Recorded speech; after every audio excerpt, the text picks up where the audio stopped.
ঘুমাইছে, খাদেম সাহেব মাছ ওখানে রাখছে। ইতিমধ্যে ওই আবে হায়াতের পানি দিয়ে খাদেম সাহেব ওযু করছে। এটা মুফাসসিরিনে কেরামের অভিমত। ওযু করার সময় তিনি একটু পানি ওই মাছটার উপরে ছিটিয়ে দিয়েছিল। কোন মাছ? ভাজা মাছের উপরে ছিটিয়ে দেওয়ার পরে দেখে মাছ ওখান থেকে লাফ দিয়া বের হইয়া একটা সমুদ্রের মধ্যে চলে গেল। লেজ দিয়া সমুদ্রের পানিকে এইভাবে নাড়া দিল। আল্লাহ পাক রব্বুল আলামিন এই সমুদ্রের মাঝখানে একটা সুড়ঙ্গ তৈরি করে দিল, মাছ সেখান দিয়ে চলে গেল। ইমাম বাগাবী রহমতুল্লাহি আলাইহি বলেন, এই খজির মানে সবুজ। খজির নামক ব্যক্তি অর্থাৎ ইলিয়াস যার নাম বা ইয়াসা যার নাম অথবা যার নাম বিলিয়া, তিনি যেখানে বসতেন আশেপাশে সব কিছু সবুজ হয়ে যেত। আশেপাশের ঘাস টাস উদ্ভিদগুলা সবুজ হয়ে যেত। খজির মানে সবুজ, এই জন্য ওনার উপাধি হয়ে গেল খজির। ইমাম মুজাহিদ রহমতুল্লাহি আলাইহি বলেন, খজির যেখানে দাঁড়িয়ে নামাজ আদায় করতেন, কোথাও দাঁড়িয়ে যদি নামাজ আদায় করতেন আশেপাশে সব সবুজ হয়ে যেত, এই জন্য তার নাম খজির। খজির কি নবী ছিলেন নাকি ওলি ছিলেন? এই ব্যাপারে দুর্বল বর্ণনা হলো তিনি নবী ছিলেন। দুর্বল, একদম দুর্বল বর্ণনাটা। কেউ কেউ বলেন তিনি নবী ছিলেন, আর বেশিরভাগের বর্ণনা হলো তিনি আল্লাহর একজন ওলি ছিলেন, তিনি নবী ছিলেন না। খজির কি এখনো জীবিত আছেন নাকি মৃত? একদল আলেমের অভিমত তিনি এখনো জীবিত আছেন, তবে অধিকাংশ বিচক্ষণ বিদগ্ধ ওলামায়ে কেরামের অভিমত তিনি বেঁচে নাই। ইমাম বুখারী রহমতুল্লাহি আলাইহিকে জিজ্ঞাসা করা হলো, খজির এবং ইসমাইল আলাইহিস সালাতু ওয়াস সালাম কি বেঁচে আছেন এখনো? ইমাম বুখারী রহমতুল্লাহি আলাইহি বললেন, তারা বেঁচে থাকার কোনো কারণ দেখতেছি না আমি। ইমাম বুখারী বললেন, ভাই কেননা নবী এক হাদিসে বলেছিলেন, এই পৃথিবীতে বর্তমানে যারা আছে, মানে নবীজি বলতেছিলেন আজকের পৃথিবীতে যারা আছে 100 বছর পর তারা কেউ থাকবে না, সেই হিসাবে খজিরও থাকবে না। তো ইমাম বুখারী বলেন, এই হাদিস দ্বারা বোঝা যায় খজির নাই পৃথিবীতে। উনি ছিলেন নাকি উনি এখন নাই, উনি জীবিত নাই। এই হলো খজিরের ব্যাপারে মোটামুটি আমরা জ্ঞান লাভ করলাম। খজির মানে সবুজ, তিনি যেখানে বসতেন বা নামাজ পড়তেন আশেপাশে সবুজ হয়ে যেত, এটা কোনো কোনো মুফাসসিরের অভিমত। তাই ওনার উপাধি খজির, ওনার উপনাম আবুল আব্বাস, ওনার মূল নাম বিলিয়া অথবা ইয়াসা অথবা ইলিয়াস, ওনার উপাধি হলো খজির। উনি আল্লাহ প্রদত্ত কিছু জ্ঞান অর্জন করেছেন, যেটা আল্লাহ পাক রব্বুল আলামিন সবাইকে দেননি। তো মুসা নবীরে বললেন, হ্যাঁ আপনার চেয়েও বেশি জানে কিছু বিষয়, এমন একটা বান্দা আছে আমার, 2 সমুদ্রের মিলন স্থলে আপনি গিয়ে পাবেন। আল্লাহ পাক রব্বুল আলামিন এই কথাটাই সূরা কাহফের 60 থেকে 82 নম্বর আয়াত পর্যন্ত আলোচনা করেছে। কারো ঘরে যদি বাংলা কোরআনের অনুবাদ থাকে, আপনারা কাহফের 60 থেকে 82 নম্বর আয়াত পড়বেন আর অনুবাদ পড়বেন, আলাদা তাফসীরও দেখতে হবে না, খালি অনুবাদটা পড়লেই হবে। আল্লাহ পাক রব্বুল আলামিন বলেন, وَإِذْ قَالَ مُوسَى لِفَتَاهُ لَا أَبْرَحُ حَتَّى أَبْلُغَ مَجْمَعَ الْبَحْرَيْنِ أَوْ أَمْضِيَ حُقُبًا। স্মরণ করুন ওই সময়কে যখন মুসা আলাইহিস সালাতু ওয়াস সালাম তার খাদেমকে বললেন, খাদেমের নাম ইউশা, খাদেমকে বললেন লা আবরাহু। লা আবরাহুর তাফসীর করেছেন জালালউদ্দিন সুয়ুতী রহমতুল্লাহি আলাইহি, লা আযালু আসিরু, আমি চলতেই থাকবো, হাত্তা আবলুগা মাজমাআল বাহরাইন, আমি যতক্ষণ না 2 সমুদ্রের মিলনস্থলে পৌঁছবো ততক্ষণ চলতে লাগবো, ততক্ষণ চলতেই থাকবো। এই 2 সমুদ্রের মিলনস্থল দ্বারা কোন 2 সমুদ্র উদ্দেশ্য? 2 সমুদ্র, এর কোন 2 সমুদ্র? আমাদের কক্সবাজারের একটা, আরেকটা অন্য জায়গার, এরকম। আপনারা আবার না কইতেছেন, জানেন নাকি? জানলে কোন, হা বা না বলেন যদি জানি না কোন। 2 সমুদ্র, এই 2 সমুদ্র দ্বারা কি উদ্দেশ্য? এর দ্বারা উদ্দেশ্য হলো হাত্তা আবলুগা মাজমাআল বাহরাইনি, মানে হলো হাত্তা আবলুগা মুলতাকা বাহরির রুম ওয়া বাহরি ফারিসা মিম্মা ইয়ালিল মাশরিকা, পৃথিবীর পূর্ব দিকে পারস্য এবং রোম, পারস্য সমুদ্র এবং রোম সমুদ্র এই দুই সমুদ্রের পূর্ব দিকের যেই মিলনস্থলটা, সেখানে গেলে খজিরকে পাওয়া যাবে। মুসা নবী তার খাদেমকে বললেন, পৃথিবীর পূর্ব দিকে রোম সমুদ্র আর পারস্য সমুদ্রের যে মিলনস্থল, এটা না পৌঁছা পর্যন্ত আমি চলতেই থাকবো। আও আমদিয়া হুকুবা, হুকুবার অনুবাদ হলো দাহারান তবিলা, লম্বা সময়, বছরের পর বছর আমি কাটিয়ে দিব, এরপরেও সেই জায়গায় পৌঁছে আমি ওই বিদ্যা খজিরের কাছ থেকে অর্জন করব। এই আয়াত থেকে শিক্ষা, জ্ঞান অর্জন করার জন্য আগ্রহ থাকতে হবে। কি থাকতে হবে? আগ্রহ। একজন নবী মুসা নবী, তিনি বলতেছেন আমি প্রয়োজনে বছরের পর বছর, হুকুবার একটা অনুবাদ হলো যুগের পর যুগ কাটিয়ে দিব, তারপরেও আমার রোম সমুদ্র আর পারস্য সমুদ্রের মিলনস্থল যেখানে, সেখানে পৌঁছতেই হবে, খজিরকে আমার পেতেই হবে এবং তার কাছ থেকে আমার ওই বিদ্যা জানতে হবে যেটা আমি জানি না, আমি তার কাছ থেকে সেটা শিখতে হবে। এই ব্যাপারে একটা হাদিস শুনি আমরা। ইবনে মাজার বর্ণনা 223 নম্বর হাদিস। কাইস ইবনে কাসির রাহমাতুল্লাহি আলাইহি বর্ণনা, তিনি বলেন, কুনতু জালিসান ইনদা আবি দারদা রাদিয়াল্লাহু তাআলা আন ফি মসজিদি দিমাশক ফাআতাহু রাজুলুম মিনাল মাদিনাতি মিন মাদিনাতি রাসূলিল্লাহি সাল্লাল্লাহু আলাইহি ওয়াসাল্লাম। কাইস ইবনে কাসির বলেন, আমি মসজিদে দামেস্ক তথা দামেস্কের মসজিদের মধ্যে নবীর সাহাবী আবু দারদা রাদিয়াল্লাহু তাআলা আনহুর পাশে বসা। দামেস্কের মসজিদ, ওই মসজিদে নবীর সাহাবী আবু দারদা রাদিয়াল্লাহু তাআলা আনহুর কাছে বসা। ইতিমধ্যে এক ব্যক্তি আসছে মদিনা থেকে। কোথেকে? মদিনা। মিন মাদিনাতি রাসূলিল্লাহি সাল্লাল্লাহু আলাইহি ওয়াসাল্লাম। শোনো, আল্লাহ রসুলের যে শহর মদিনা হিসাবে সারা পৃথিবীতে বিখ্যাত, ওই মদিনা থেকে এক ব্যক্তি আসছে দামেস্কের মসজিদে আবু দারদা রাদিয়াল্লাহু তাআলা আনহুর কাছে। কেন আসছে? আবু দারদা তাকে প্রশ্ন করলেন, কি ব্যাপার, তুমি এখানে আসছো কেন? তিনি জবাব দিলেন, হাদিসুন বালাগানি আন্নাকা তুহাদ্দিসুহু আন রাসূলিল্লাহি সাল্লাল্লাহু আলাইহি ওয়াসাল্লাম। একটা হাদিস যাচাই করার জন্য শুধু আপনার কাছে আসছে। আমার কাছে একটা হাদিস পৌঁছেছে। এই হাদিসটা আমার কাছে পৌঁছার পর আমি জানতে পারলাম হাদিসের বর্ণনাকারী নাকি আপনি। কে? আবু দারদা, ওই যার কাছে আসছে। আমি আবার বলছি, আবু দারদার কাছে মদিনা থেকে এক ব্যক্তি আসছে। আবু দারদা বললেন, তুমি কেন আসছো?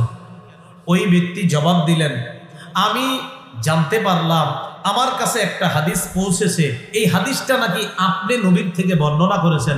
আমি শুধু এতটুকু নিশ্চিত হতে আসছি যে আসলে নবীজি এই হাদিসটা বলছে কিনা, শুধু একটু জানবো যে আপনি সত্যিকার অর্থে এই হাদিসটা নবীর কাছ থেকে শুনছেন কিনা, আর আপনি এই হাদিসের বর্ণনাকারী কিনা।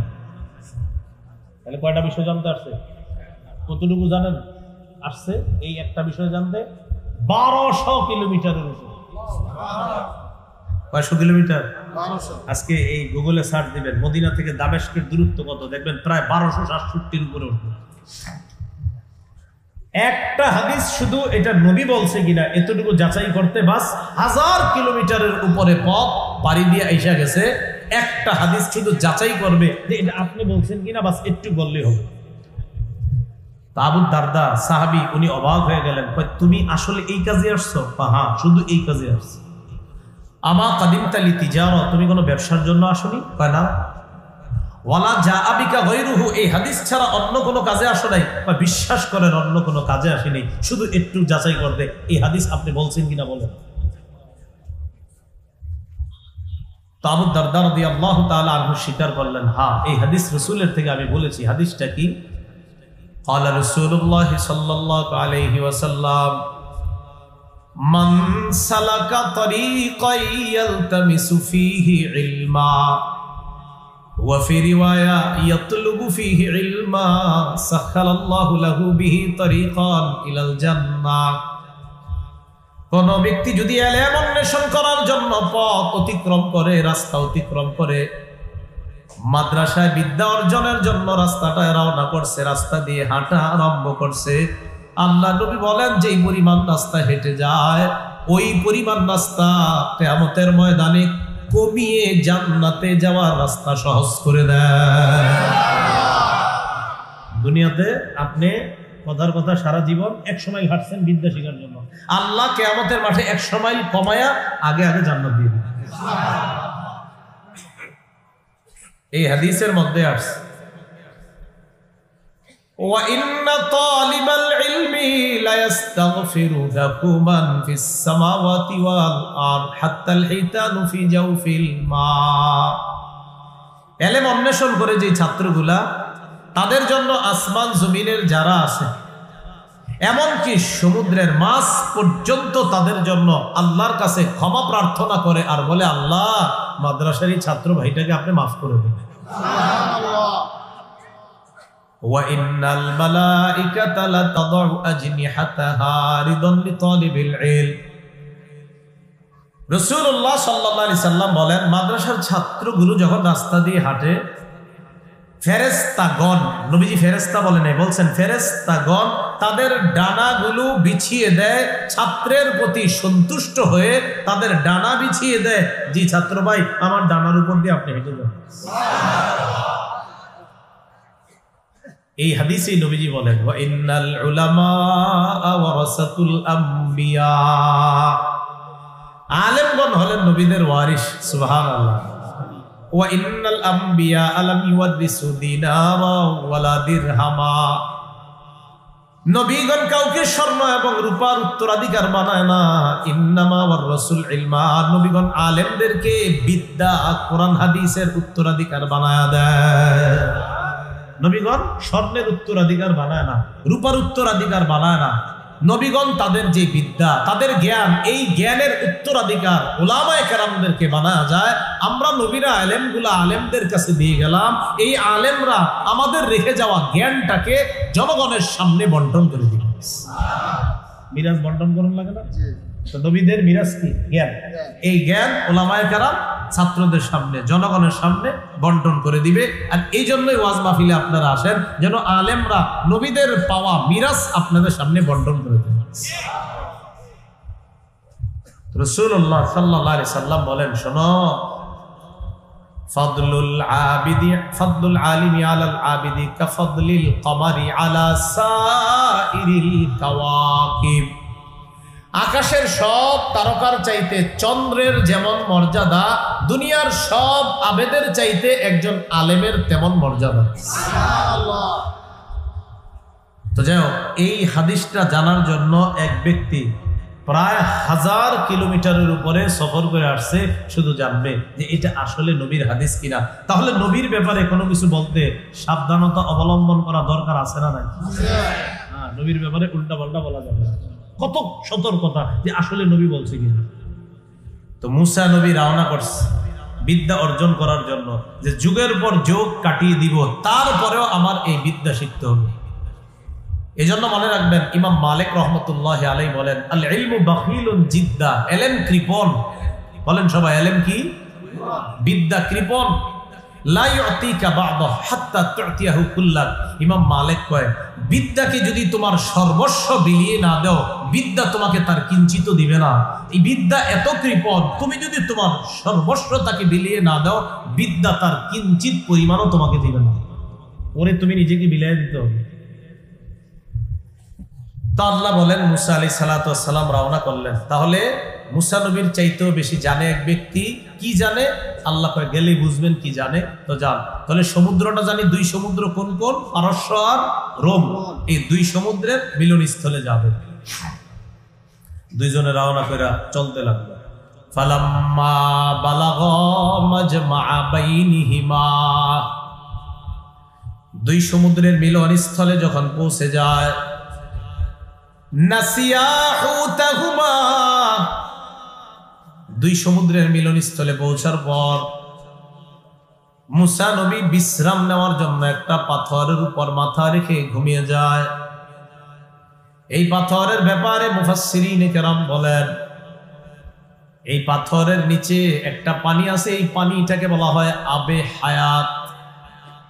এই আবে হায়াত পানি যদি কোনো মৃত প্রাণীর উপর ছিটিয়ে দেওয়া হয়, আল্লাহ পাক রব্বুল আলামিন ওই প্রাণী জিন্দা করে দেয়। এটা ওলামাদের অভিমত কারণ। তো ডুলার মধ্যে ডুলা চিনি ঠিক আছে, আজ এটা কেমনে ছিলেন দাম মিললে না কয় ডুলা। তো মাছ যে ডুলার মধ্যে বা থলের মধ্যে, এই মাছ হয়েছে খাদেমের কাছে। তো মুসা নবী যখন ঘুমাইছে, খাদেম সাহেবও মাছ ওখানে রাখছে। ইতিমধ্যে ওই আবে হায়াতের পানি দিয়ে খাদেম সাহেব ওযু করছে। এটা মুফাসসিরিনে কেরামের অভিমত। ওযু করার সময় তিনি একটু পানি ওই মাছটার উপরে ছিটিয়ে দিয়েছিল। কোন মাছ? ভাজা মাছের উপরে ছিটিয়ে দেওয়ার পরে দেখে মাছ ওখান থেকে লাফ দিয়া বের হইয়া একটা সমুদ্রের মধ্যে চলে গেল। লেজ দিয়া সমুদ্রের পানিকে এইভাবে নাড়া দিল। আল্লাহ পাক রব্বুল আলামিন এই সমুদ্রের মাঝখানে একটা সুড়ঙ্গ তৈরি করে দিল, মাছ সেখান দিয়ে চলে গেল।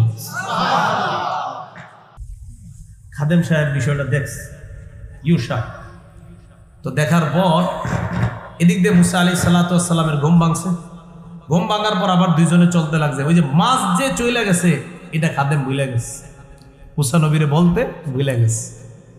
মনে পড়ছে কখন দেখেন, ফালাম্মা বালাগা মাজমা বাইনিহিমা নাসিয়া হুতাহুমা, দুইজন যখন সমুদ্রের মিলন স্থলে পৌঁছে যায়। দুই সমুদ্র, কোন দুই সমুদ্র? রোম এবং পারস্যের দুই সমুদ্রের মিলন স্থল। নাসিয়া হুতাহুমা, মাছের কথা ভুলে যায়। ফাত্তাখাযা সাবিলাহু ফিল বাহরি সারাবা, মাছ ইত্তাখাযা বানিয়ে নিয়েছে, ফিল বাহরি সমুদ্রের মধ্যে, সারাবা সুরঙ্গ। মাছ সমুদ্রের মধ্যে বানিয়ে নিয়েছে সুরঙ্গ। তাফসীরের কিতাবে আসছে আর শাক্কুত তাবিল, লম্বা একটা সুরঙ্গ তৈরি করে মাছ সেদিক দিয়ে চলে গেছে। তো এই সুরঙ্গ দিয়ে মাছ চলে যাওয়ার পর এবার ইউসা যিনি খাদেম তিনি ব্যাপারটা ভুলে গেছে। মুসা নবীর ঘুম ভাঙছে, আবার রওনা করছে সামনের দিকে। ফালাম্মা জাওয়াজা ক্বালা লিফাতাহু আতিনা গাদাআনা লাকাদ লাকিনা মিন সাফারিনা হাযা নাসাবা। মুসা আলাইহিস সালাতু ওয়াস সালাম আর খাদেম যখন একটু অতিক্রম করলো, খিদা লেগে গেছে। আসলে আল্লাহ খিদা লাগাইছে, মনে পড়াই তুই বলতো। মুসা আলাইহিস সালাতু ওয়াস সালাম বললেন, তার খাদেমকে বললেন, আতিনা গাদাআনা, এই নাস্তা আনো। লাকাদ লাকিনা মিন সাফারিনা হাযা নাসাবা, ক্লান্ত হয়ে গেছে এই সফরে, নাস্তা আনো, খিদা লাগছে। এখন নাস্তা আনতে গিয়া তো নাস্তার সাথে সাথে আপনার ওই যে ভাজি মাছটাও তো ছিল ওখানে। খাদেমের মনে পড়ে গেছে, ইন্না লিল্লাহ, মাছ না ওই জায়গায় লাভ দিয়ে চলে গেছে, এটা তো নবীরে বলতে ভুলে গেছি। তো সাধারণত দেখবেন খাদেম সাহেবরা কোনো ভুল করলে এটা হুজুরের কইতে একটু ভয় পায়, এটা কেমনে কই। এখন ইউসা মুসা আলাইহিস সালাতু ওয়াস সালামকে বলতেছেন, ক্বালা আরাআইতা ইয আওয়াইনা ইলা সাখরা, ক্বালা ইউসা বললেন, আরাআইতা, আপনার কি মনে পড়ে, ইয আওয়াইনা, আমরা যখন আশ্রয় নিলাম, ইলা সাখরা, এই পাথরের কাছে। মুসা নবী কয়, হ্যাঁ আমার তো মনে আছে, কি হইছে কও? ফাইন্নী নাসিতুল হুতা, ওই জায়গাটা ঘটনা ঘটছে, আপনার কইতে ভুলে গেছি। কি কয়? নাসিতু, আমি ভুলে গেছি, আল হুতা, মাছের কথা আপনারে বলতে। মুসা নবী কয়, বুড়াটা কও, কি হইছে? তো এবার এই খাদেম বলতেছে, হযরত আগে শোনেন, ওয়ামা আনসানিহু ইল্লা শাইতানু আন আযকুরা, আসলে এই মাছের কথা স্মরণ করায়া দিতে শয়তান আমারে ভুলাইয়া দিছে, এজন্য আপনারে বলতে পারি নাই।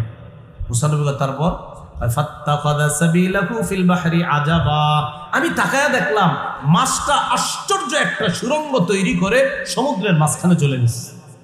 তো খাদেম ইউসা মনে করছে মুসা নবী মনে চেদ্দ, আর মুসা নবী কেমন রাগী নবী আমরা তো জানি কি হয়। মুসা নবী রাগ না হয়ে খুশি হলেন।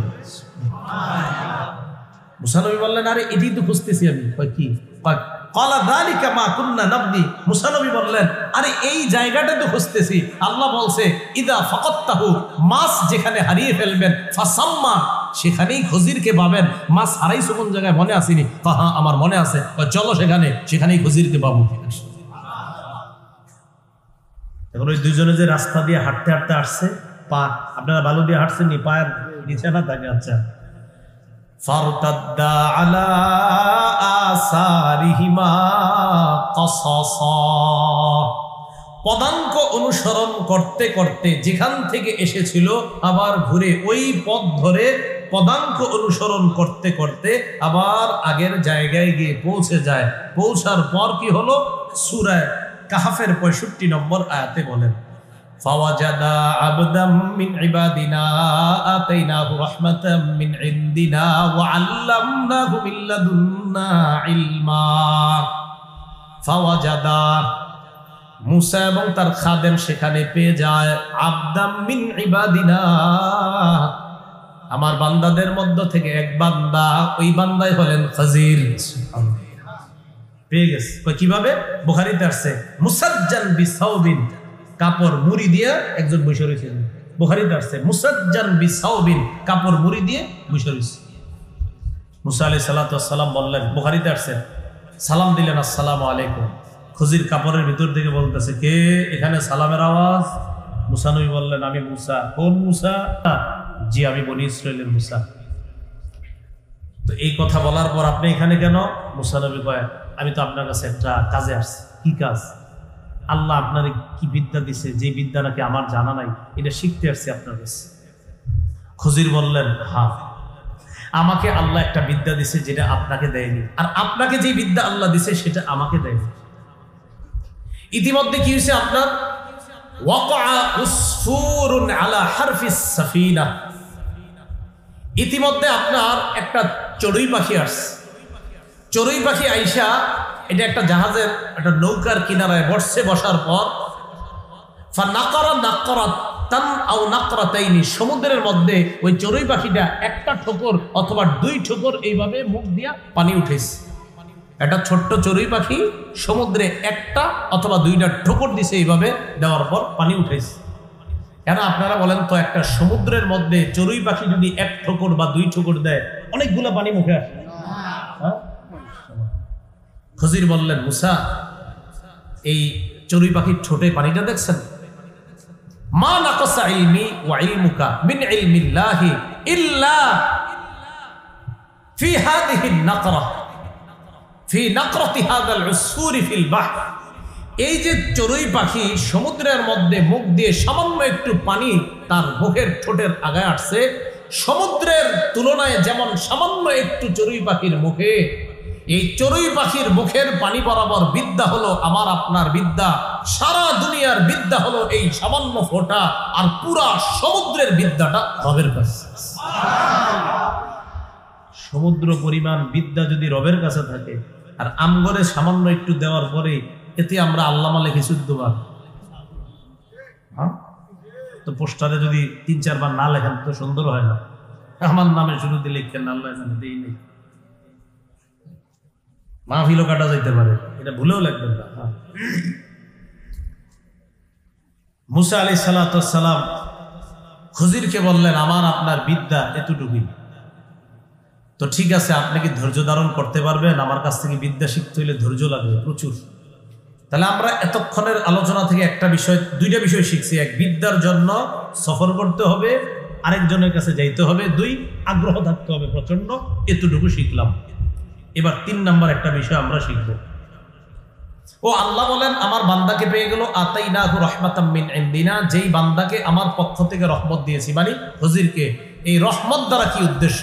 তো মুফাসসিরিনে কেরাম বলেন, একটা উদ্দেশ্য নবুওয়াহ, আমার যেই বান্দাকে আমি নবুয়ত দিয়েছি, আমি আগেই বলছি আপনাদেরকে, এই বর্ণনাটা দুর্বল।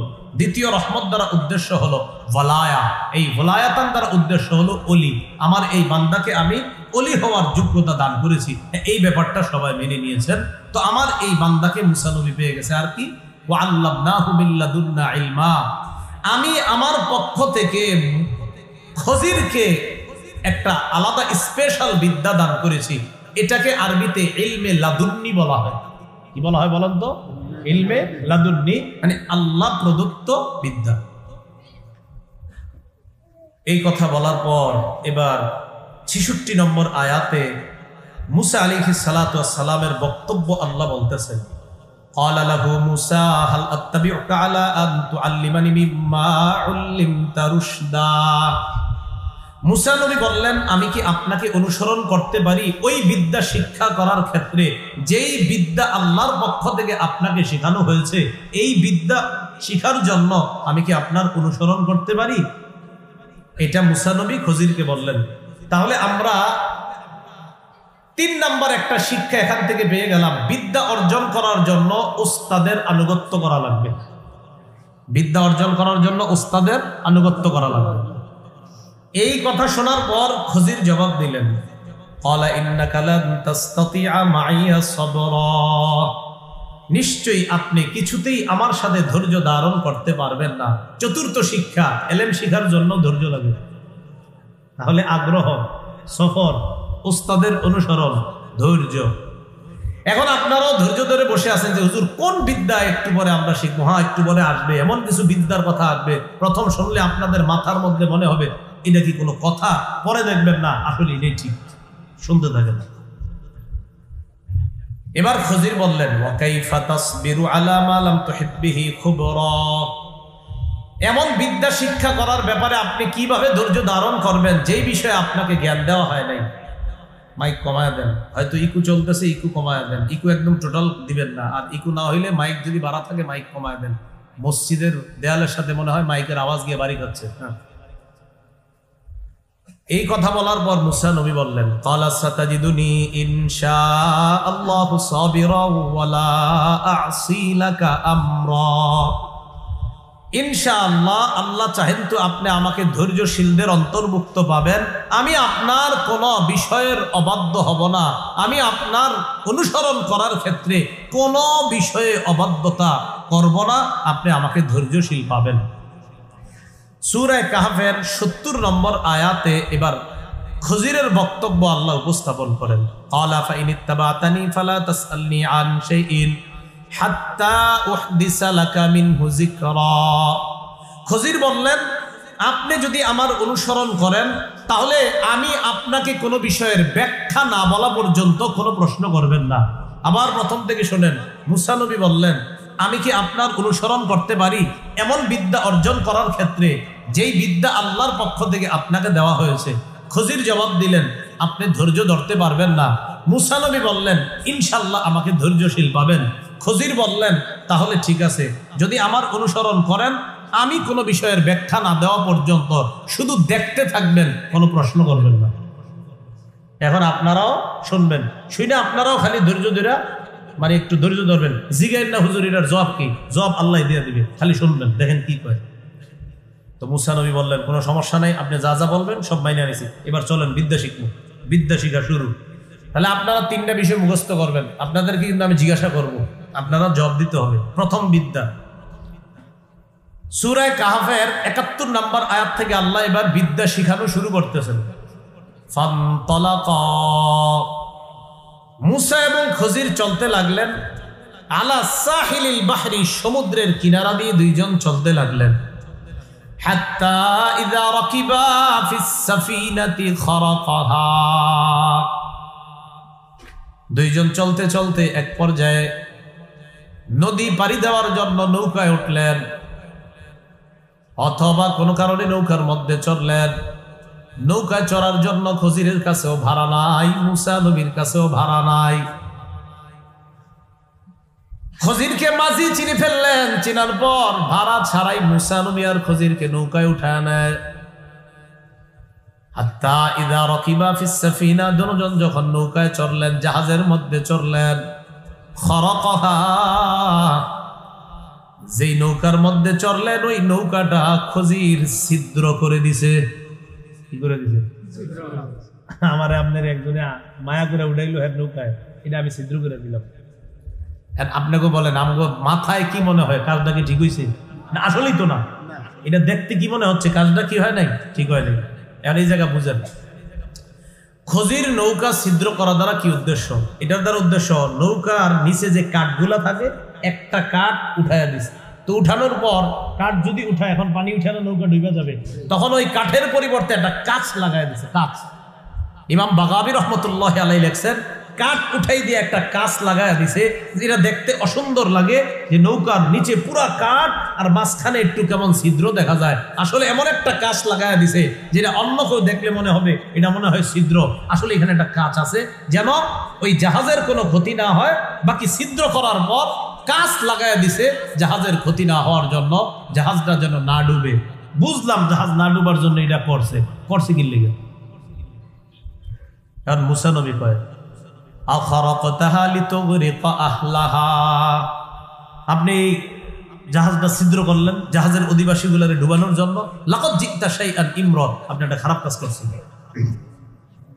কি কাজ করছেন? খারাপ কাজ করছেন।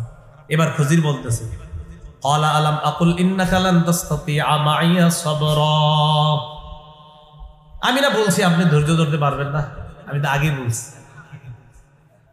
মুসা নবী জবাব দেয়, ক্বালা লা তুআখিজনি বিমা নাসিতু ওয়া লা তুরহিকনি মিন আমরি উসরা, লা তুআখিজনি বিমা নাসিতু, আমি ভুলে গেছি, এই ভুলের কারণে আমারে বাকরাও করেন না, যা হওয়ার হয়ে গেছে।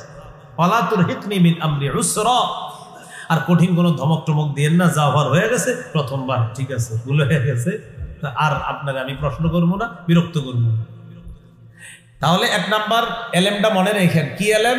আমগো মাথায় ধরতেছে এমন একটা বিদ্যা যে কোনো মানুষ আরেক মানুষের নৌকা ছিদ্র করা, এটা আমাদের বিদ্যা বলে এটা অন্যায়, বাহ্যিক বিদ্যা বলে কি এটা অন্যায়। এবার দ্বিতীয় বিদ্যাটা শিখেন। ফানতালাকা, দুইজন আবার চলতে লাগছে সমুদ্রের পার দিয়ে। হাত্তা ইযা লাকিয়া গুলামান ফাকাতালা, যাইতে যাইতে একটা বালককে পেয়ে যায়, বালক গোলামকে পেয়ে যায়। তাফসিরে জালালাইনের মধ্যে জালালউদ্দিন সুয়ুতী রাহমাতুল্লাহি আলাইহি লিখেন, এমন বালক লাম ইয়াবলুগিল হিনসা, যেই বালক এখনো বালেগ হয় নাই, প্রাপ্ত বয়সকে পৌঁছে নাই। আহসানুহুম ওয়াজহা, চেহারাটা বড় সুন্দর। ইয়ালআবু মা'আস সিবিয়ান, বাচ্চাদের সাথে রাস্তায় খেলতেছে, মাঠে খেলতেছে। একটা বালক যে এখনো প্রাপ্ত বয়সকে পৌঁছে নাই, একটা ছেলে, একটা গোলাম, চেহারাটা অনেক সুন্দর, বাচ্চাদের সাথে খেলতেছে। খজির কি করলেন? ফাকাতালা, খজির এই সুন্দর চেহারার অধিকারী বালকটাকে হত্যা করলেন। আমগো বিদ্যা কি কয়? হত্যা করা নিঃসন্দেহে অন্যায়। খজির কিভাবে হত্যা করছে জানেন? তাফসীরের কিতাবে 3টা বর্ণনা আছে। এক নাম্বার, যাবাহাহু বিসসিকিন, চাকু দিয়া জবাই করে দিছে। যাবাহাহু বিসসিকিন, চাকু দিয়া পুরা জবাই করে দিছে, এই একটা। 2 নাম্বার, খজির কি করলেন? হাত দিয়ে এইভাবে মাথাটা ধরে চাকু দিয়ে পুরা দেহ থেকে মাথা পুরা আলাদা করে ফেলছে, এটা দ্বিতীয়। একটা হলো ডাইরেক্ট জবাই, আর দ্বিতীয়টা হলো না, এইখান থেকে আপনার গলাটা ঠিক রেখা পুরা মাথাটা টোটাল এইভাবে হাত দিয়া কিছু একটা করে দেহ থেকে আলাদা করে ফেলছে। আরেকটা, দরবাহু বিল জিদার ফাকাতালা, দেয়ালের সাথে মাথাটা নিয়ে একটা ধাক্কা মারছে, হত্যা করছে। তো এই ছেলেটারে হত্যা করার পর আমার আপনারই তো মেজাজ খারাপ হয়ে গেছে। এখানে যারা আছি আমরা, মুসা নবী তো আল্লাহর নবীদের মধ্যে আল্লাহ যাকে সবচেয়ে বেশি রাগ দিয়েছিলেন তিনি, তো মনে হয় নবীদের রাগ আবার যে রাগটা খারাপ রাগ না, মুসা নবীর রাগ নিঃসন্দেহে খারাপ না, অন্যায়ের বিরুদ্ধে রাগে ছিলেন তিনি। মুসা নবী বললেন, আকাতালতা নাফসান যাকিয়াতান বিগাইরি নাফস, কত সুন্দর একটা ছেলেকে আপনি হত্যা করলেন, নিষ্পাপ।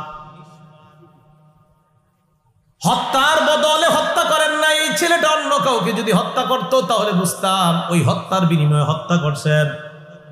সে তো কাউকে হত্যা করে নাই, কোনো অপরাধ করে নাই, নিরপরাধী একটা এত সুন্দর চেহারা বিশিষ্ট ছেলেকে হত্যা করলেন। কি করে দেখেন, লাকাদ জিতা শাইআন নুকরা, আপনি অপছন্দনীয় একটা কাজ করছেন, এমন একটা কাম করছেন যেই কাম কোনো মানুষের পছন্দ হইতেই পারে না, এটা একটা ঘৃণিত কাজ করছেন। আগে কইছে খারাপ কাজ, এটা হলো ঘৃণিত কাজ।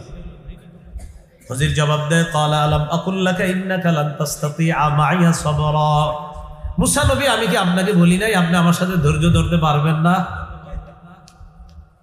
তাহলে কয় বিদ্যা হইল? আলেম ছাড়া অন্যরা বলেন 1 নাম্বার বিদ্যাটা কোনটা? হ্যাঁ, নৌকা উঠা কি করছে? আমগো বাহ্যিক বিদ্যা কি কয়? কাজটা খারাপ। 2 নাম্বার, একটা ছেলেকে কি করছে? হত্যা করছে। বাহ্যিক বিদ্যা কি কয়? বিষয়টা খারাপ। এবার মুসা নবী কয়, ক্বালা ইন সাআলতুকা আন শাইইন বাদাহা ফালা তুসাহিবনি, যাওয়ার হয়ে গেছে, এরপরে যদি আপনি আর কোনো প্রশ্ন করি আমার আর নিন না। ইন সাআলতুকা আন শাইইন বাদাহা, এরপর যদি আপনাকে প্রশ্ন করি, ফালা তুসাহিবনি, আমাকে আপনার সাথে নিয়েন না, এরপর আর কোনো প্রশ্ন করব না আপনারে। আমি যদি প্রশ্ন করি আমাকে আপনার সাথেই নিয়েন না, কদ বালাগতা মিন লাদুন্নি উযরা, তখন আমার পক্ষ থেকে সর্বোচ্চ উযরের শেষ সীমানায় পৌঁছে যাবেন, মানে এরপরে আর আমি কোনো উযর পেশ করব না, এই শেষ উযর যে আমি আর কোনো প্রশ্ন করলে আপনি আমার সাথে নিয়ে নেন। ফানতালাকা, আবার চলতে লাগলো দুইজন। হাত্তা ইযা আতায়া আহলা ক্বরিয়াতিন ইসতাতআমা আহলাহা, এক গ্রামে গেছে, গ্রামের অধিবাসীদের কাছে খাবার চাইছে, মুসাফির মানুষ, খিদা লাগছে, আম করে খাবার খাওয়া। ফাআবাউ আইয়ুদাইফুহুমা, গ্রামের অধিবাসীরা সবাই অস্বীকার জানায় দিছে, না না খাওয়ামু না। মুসা নবী আর খজির দুইজন খাবার চাইলেন, আমরা ক্ষুধার্ত মুসাফির, খাবারের ব্যবস্থা করেন। আগের জামানায় মুসাফিরদেরকে খাবারের ব্যবস্থা করাটা এটা স্বাভাবিক ব্যাপার ছিল। তারা দুইজন বললেন খাবারের ব্যবস্থা করেন। ফাআবাউ আইয়ুদাইফুহুমা, গ্রামের সবাই তাদের দুইজনকে মেহমানদারি করতে অস্বীকৃতি জানায়, না খাওয়ামু না। তাহলে এই এলাকার মানুষের জন্য কিছু করতে মন চাইব, যারা খাওয়ায় না, তো ঠিক আছে খানা টানা খাওয়ায় না। ফাওয়াজাদা ফিহা জিদারা, ওই গ্রামের মধ্যে একটা দেয়াল পেয়ে গেছে। কোন গ্রাম? যেই গ্রামের মানুষগুলা তাদেরকে মেহমানদারি করেননি, ওই গ্রামের মধ্যে একটা দেয়াল পাইল। ইউরিদু আইয়ান কাদ্দা, যেই দেয়ালটা আপনার এইভাবে থাকার কথা, এটা এইভাবে না থেকে এইভাবে হয়ে গেছে, মানে পরে যাবে উপক্রম, যেই কোনো সময় পরে যেতে পারে, একটা অ্যাক্সিডেন্ট ঘটতে পারে। খজির কি করলেন? ফাআকামা, সুন্দরভাবে দেয়ালটা আবার আগের জায়গায় সুন্দরভাবে স্থাপন করে দিলেন, লাগায়া দিলেন। কোন এলাকাবাসীর দেয়াল বলেন তো? যে এলাকাবাসী মেহমানদারি করেন। মুসা নবী করেন, দেয়াল লাগাই দিচ্ছেন, কাজ করছেন, ভালো কাজ, কাজের তো পারিশ্রমিক চাইতে পারেন, এই পারিশ্রমিক দিয়ে আমরা দুজন খামু। তো মুসা নবী বললেন, ক্বালা লাউ শি'তা লাত্তাখাযতা আলাইহি আজরা, আপনি চাইলে লাত্তাখাযতা, গ্রহণ করতে পারতেন, আলাইহি, এই কাজের বিনিময়ে, আজরা, পারিশ্রমিক নিতে পারতেন। খজির বললেন, হাযা ফিরাকু বাইনি ওয়া বাইনিক, এটা আমার মাঝে আর আপনার মাঝে পার্থক্য, আমার জ্ঞান আর আপনার জ্ঞানের মাঝে এটাই পার্থক্য, আর সামনে চলা যাবে না। যতটুকু জ্ঞান আপনাকে আমি এই পর্যন্ত 3টা বিষয় দেখাইছি, আর কিছু দেখানো যাবে না, এটা আমার মাঝে আর আপনার মাঝে পার্থক্য। আমাদের নবীজি এই জায়গায় এসে কি কয় জানেন? নবীজি কয়, মুসা নবী যদি আরো কিছুক্ষণ চলতে পারতো খজিরের সাথে, আমরা না জানি আরো কত কিছু জানতাম। সুবহানাল্লাহ। আমাদের নবীজি এই জায়গায় বলতেছে যে মুসা নবী যদি আরো কিছুক্ষণ চলতেন, তো না জানি আল্লাহ আমাদেরকে আরো কত কিছু জানায় দিতেন। তো 1 নাম্বার জাহাজ ফুটা, 2 নাম্বার বাচ্চা হত্যা, 3 নাম্বার খানা টানা খাওয়াই নাই, ওই এলাকার দেয়াল ঠিক করে দিছে, যে এলাকার মানুষ এরকম খারাপ আচরণ করছে, আর হেদের দেয়াল ঠিক করে দিছে। খজির বললেন, এই যে 3টা ঘটনা ঘটছে, আমার সাথে আপনি ছিলেন, তো যাই হোক, এগুলো আপনার বিদ্যায় ধরে নাই, কারণ আপনার কাছে আছে শরীয়তের বিদ্যা, আর আমার যেই বিদ্যাটা, এটা হলো আল্লাহ প্রদত্ত আরেকটা বিদ্যা। আপনার বিদ্যাটা হলো এই পৃথিবীতে মানুষকে পরিচালনা করার জন্য বিদ্যা। তো আমার আর আপনার বিদ্যার মাঝে পার্থক্য। সাউনাব্বিউকা, অবশ্যই আমি আপনাকে ব্যাখ্যা করব, বিতাউইলি, আমি অবশ্যই আপনাকে ওই বিষয়ের ব্যাখ্যা অবহিত করব, জানিয়ে দিব, মা লাম তাস্তাতি আলাইহি সবরা, যেই বিদ্যার ব্যাপারে আপনি ধৈর্য ধরতে পারেননি তখন, এই বিদ্যার ব্যাখ্যাগুলা আমি আপনাকে দিয়ে দিব। 1 নাম্বার বিদ্যা ছিল জাহাজ ফুটা করলাম, আপনি বাহ্যিক দৃষ্টিতে দেখলেন আমি তাদের জাহাজটা ফুটা করলাম, কিন্তু আমি ফুটা করার কারণে আমি তাদের একটা উপকার করে দিছি। কি? আম্মাস সাফিনাতু ফাকানাত লিমাসাকিনা ইয়ামালুনা ফিল বাহর ফাআরাদতু আন আইবাহা ওয়া কানা ওয়ারাআহুম মালিকুন ইয়াখুযু কুল্লা সাফিনাতিন গাসবা। জাহাজটা ছিল একদল অসহায় মানুষের। আম্মাস সাফিনা, জাহাজটা ছিল ফাকানাত লিমাসাকিনা, একদল অসহায় দরিদ্র মাঝিদের এই জাহাজটা ছিল। ফাআরাদতু আন আইবাহা, আমি জাহাজটা ত্রুটিযুক্ত করতে চাইলাম। কেন? ওয়া কানা ওয়ারাআহুম মালিকুন ইয়াখুযু কুল্লা সাফিনাতিন গাসবা, পিছনে একজন জালেম বাদশা ছিল। এই জালেম বাদশা ডাকাতদেরকে সমুদ্রের মধ্যে পাঠায়, সমুদ্রের মধ্যে জলদস্যুরা সমুদ্র ঘুরতে ঘুরতে জাহাজ ছিনতাই করে। যেই জাহাজগুলা দেখতে সুন্দর, ওই জাহাজগুলা ছিনতাই করে নিয়ে যায়। যেই নৌকাগুলার মধ্যে কোনো ত্রুটি থাকে না, ওই নৌকাগুলা ছিনতাই করে নিয়ে যায়। আমি খজির আল্লাহর পক্ষ থেকে যখন জানতে পারলাম জালেম বাদশা এই গরিব মানুষের জাহাজটাও ছিনতাই করবে, আমি বুদ্ধি করে একটা ছিদ্র করলাম। ছিদ্র করার পর ওই জালেম বাদশার ডাকাত দলের সদস্যরা যখন এই জাহাজটা দেখবে, দেখার পর দেখবে নিচে বড় একটা কাঠ নাই। এই কাঠ না থাকার কারণে পানি উইঠা জাহাজ যে কোনো সময় ডুবে যাবে। এই যখন ছিদ্রটা দেখবে, দেখার পর জলদস্যুরা আর এই ত্রুটিযুক্ত জাহাজটা নিবে না। মুসা আপনি দেখলেন জাহাজ ছিদ্র করার কারণে এই জাহাজটা ডুবে যাবে, মানুষগুলা ডুবে যাবে। আপনার চোখে বিষয়টা দেখতে খারাপ মনে হয়েছে, কিন্তু আমি জাহাজ ছিদ্র করার কারণে এই জাহাজ যখন জাকাত দলের মানুষগুলা নিবে না, ওই গরিব মাঝিগুলা তাদের জাহাজটা আবার ঠিক করে ফেলবে। এরপর আবার জাহাজের মাধ্যমে তারা হালাল রিজিক উপার্জন করবে। আপনি দেখলেন জাহাজ ছিদ্র, আমিও দেখছি ছিদ্র। বাদশার জলদস্যুরা ঈশা যখন দেখবে ছিদ্র, না না না না, এটা নিব না, এটা ত্রুটি, এটা খারাপ, এইটা যে কোনো সময় নষ্ট হয়ে যাবে। এরা চলে যাওয়ার পর এই গরিব মানুষগুলা তাদের ওই কাঠটা আবার জায়গা মতো লাগায় দিলে জাহাজ আবার চলবে, নৌকা চলবে, তারা হালাল উপার্জন করবে। আপনার চোখে মনে হয়েছে বিষয়টা খারাপ, কিন্তু আমি আল্লাহর পক্ষ থেকে জানছিলাম কিছুক্ষণের জন্য জাহাজটা ত্রুটি থাকলে জলদস্যুরা আর এটা চিন্তাই করবে না। পরে ওই মানুষগুলা তাদের জাহাজ ঠিক করবে। কেমন যেন আপনার চোখে যেটাকে খারাপ মনে হয়েছে, আল্লাহ প্রদত্ত বিদ্যার মাধ্যমে আমি বুঝলাম এটা খারাপ না, এটাই ভালো, বরং জাহাজ তাদেরকে রক্ষার ব্যবস্থা আমি করে দিলাম। জাহাজটা কি রক্ষা হইল না চিন্তা হইল? রক্ষা হইল। যদি ভালো থাকতো চিন্তা হয়ে যেত। 2 নাম্বার হত্যা, ছেলেটা কয় বুঝলাম আপনি 1 নাম্বার জাহাজ, এটা বুঝলাম, একটা তাজা সুন্দর মানুষ মেরে নিলেন, এটা কি বুঝলেন? وأما الغلام فكان أبواه مؤمنين فخشينا أن يرهقهما طغيانا وكفرا। যে যুবকটাকে আমি মারলাম, যে ছেলেটাকে আমি মারলাম, তার মা বাবা ছিল ঈমানদার। আমি আশঙ্কা করলাম, আল্লাহর পক্ষ থেকে জানতে পারলাম এই ছেলে বড় হওয়ার পর তার মা বাবাকে সে কুফরি আর নাফরমানি করতে বাধ্য করবে। তো যেই ছেলে বড় হলে মা বাবারে কুফরি করাবে, ঈমানদার মা বাবারে কাফের বানাবে, এই ছেলে কি বড় হলে ভালো হলো না খারাপ হলো? আমি হত্যা করলাম। তো ঠিক আছে, হত্যা করলেন, তারপর হত্যা করার পর কি হয়েছে জানো? فأردنا أن يبدلهما ربهما خيرا منه زكاة وأقرب رحما।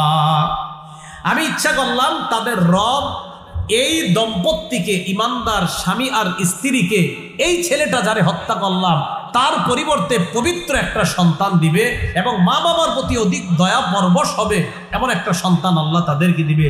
তাফসীরের কিতাবে আসছে আল্লাহ এই ছেলের পরিবর্তে তাদেরকে একটা কন্যা দিয়েছিলেন। এই কন্যার বংশে আল্লাহ 9 জন, আরেক বর্ণনায় 11 জন নবী আল্লাহ বানাইছে। 3 নাম্বার, আচ্ছা 3 নাম্বার শেষ। ওয়া আম্মাল জিদার ফাকানা লিগুলামাইনি ইয়াতীমাইনি ফিল মাদিনা। আর ওই যে দেয়ালটা, এটা শহরে 2 জন এতিম গোলামের ছিল। ওয়া কানা তাহতাহু কানজুল লাহুমা, এই দেয়ালের নিচে তাদের খাজানা ছিল, ধনভাণ্ডার ছিল।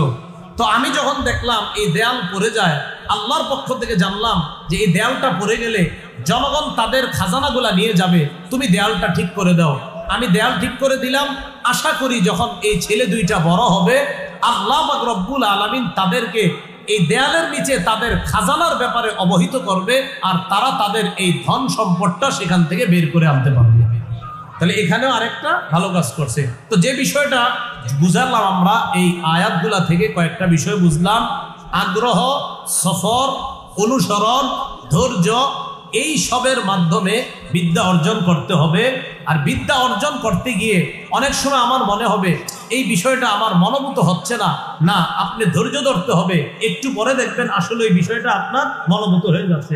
প্রথমে আপনার মনে হবে না এটা তো ঠিক হচ্ছে না, তো আস্তে আস্তে যখন আপনি পরিপূর্ণ বিদ্যা অর্জন করবেন তখন আপনার কাছে যেটা ঠিক মনে হয় না সেটাকেও ঠিক মনে হবে ইনশাআল্লাহ। আল্লাহ পাক রব্বুল আলামিন আমাদের সকলকে যে কথাগুলো শুনলাম বললাম, আমরা যে আলোচনা শুনলাম, এই আলোচনা থেকে দ্বীনি ইলম অর্জন যারা করে তাদের সহযোগিতা করব, তাদের সাথে থাকব এবং নিজেরাও দ্বীনি ইলম অর্জন করার চেষ্টা করব। আল্লাহ তৌফিক দান করেন। ওয়া আখিরু দাওয়ানা আনিল হামদুলিল্লাহি রাব্বিল আলামিন।